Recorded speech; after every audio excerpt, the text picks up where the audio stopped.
Na leo ni siku ambayo TAWIRI imefikia tamati ya ujenzi wa kizimba hapa Kongena. Baada ya kumalizika kwa shughuli hii, TAWIRI imewakabidhi viongozi wa kijiji cha Kongena kwa niaba ya uongozi wa wilaya ya Mkinga mkoani Tanga. Itatuumiza sana kama tutasikia Kongena kuna mtu ameondoka ameliwa na mamba. Itakuwa ni sikitiko letu la maisha tena kubwa.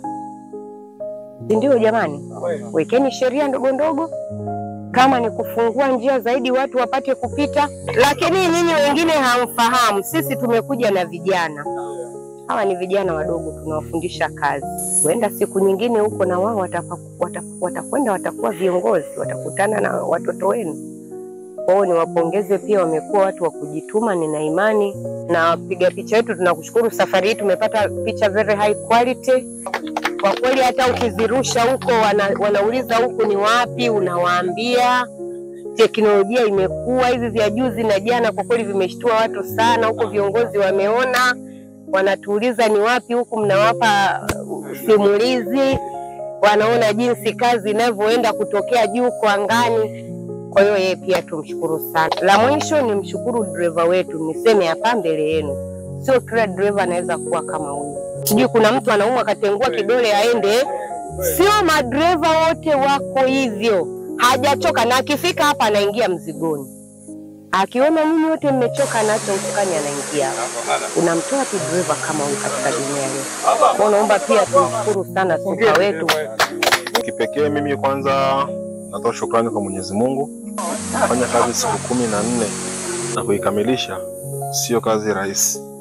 Lakini wakati tumekuja kufanya tathmini ya awali, tulipoangalia mto kwa mara ya kwanza, mimi naambia ukweli, nimeenda kufanya kazi kwa Isoko Korogwe, sina usingizi.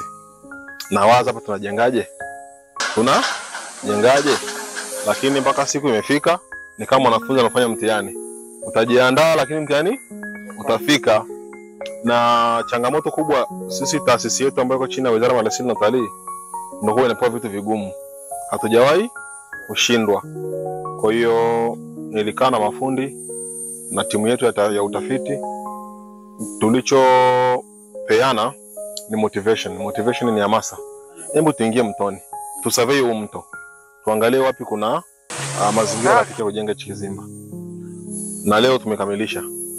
Ni maneno ambayo pia Nelson Mandela aliwahi kusema, it seems impossible until it's done.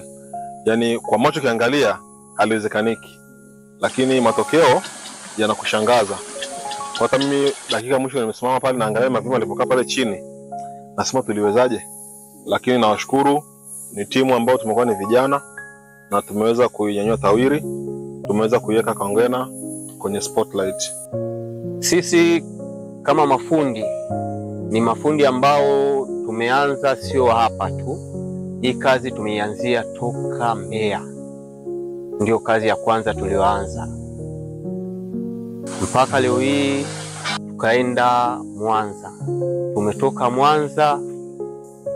Mimi napenda tena niwashukuru sana watu wa TAWIRI. Mpaka leo hii tupo nao, wanatuona sisi ni watu wa thamani kwao. Tumeshukuru sana kupata kizimba. Tumeokoa familia ya watoto wetu, mama zetu, vijana wetu, pia na faraja kubwa sana. Tumepokea vizuri mradi huu kwa kupitia kwa ndugu zetu TAWIRI. Wametuthamini sana mpaka tunapata mradi kama huu. Kwa hiyo natoa pongezi za dhati kabisa kwa mama yetu Samia Suluhu Hassan, kwa kupitia pia ndugu yetu mpendwa mbunge wetu Dastan Luka Kitandula, kwa kutuwazia sisi watu wa Kongena, kutupa thamani kubwa sana kwa kutuletea mradi wa kizimba. Na ikimpendeza pia mama, ikimpendeza pia mbunge, pamoja na kizimba hichi, atukumbuke tu hapa, kutoka hapa tuliposimama paka nyumbani ni kilomita 3. Basi kama kunawezekana pia watuletee mradi wa maji. Kuna vikongwe kule nyumbani, kuna walemavu, kuna watu ambao hawezi kutembea kabisa. Ukifika huko nako mtukumbuke, tumeishi vizuri ndugu zangu. Tunamekaribisha tena hata kwa kutembea, hata sio kwa miradi tu, kwa kutembea kwa kutukumbuka tu. Karibu, mimi ni mwenyekiti hapa Kongena. Tumeishi vizuri jamani ndugu zangu. Asanteni.